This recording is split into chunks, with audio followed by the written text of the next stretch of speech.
I managed to land my first client. I met with her for a month, and we worked. She didn't pay me anything. I said, let's just see if this goes.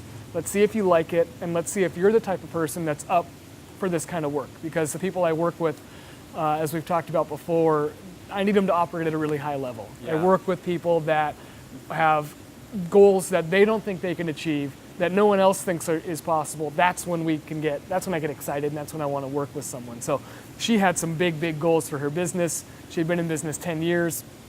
This first client of mine, it was not going well. She brought me in because she said, I'm borrowing money every single month just to keep this business afloat. Wow. I've maxed out all my credit. She was $130-something thousand in debt. And either at the end of this year, I need to see something that tells me I can do it, or I need to wrap up while I've still got time to pay this debt off and at some point retire. She was in her late 50s.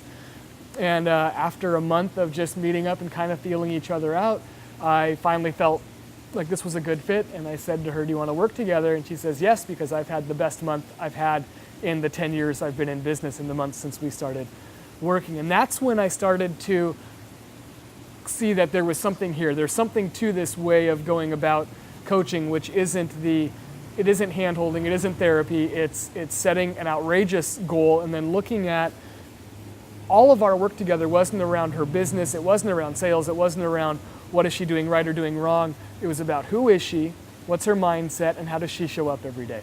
And that's what we focused on. So her first assignment was to add 5 minutes of meditation into her day and 10 minutes of bike riding.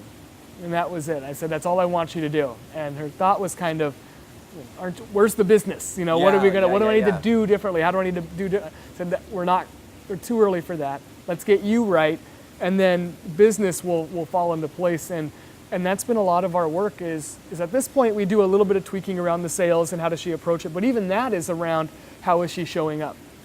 There's a lot of money fear in sales and thinking that everyone is coming to us to try and save money, and so we make a lot of assumptions for them, and that's what was happening in her business. Is if you'd been a client and you'd come in, her first thought would be, if I can save you money, maybe there's a chance that I'll be able to please you enough where you'll want to come on and be a client.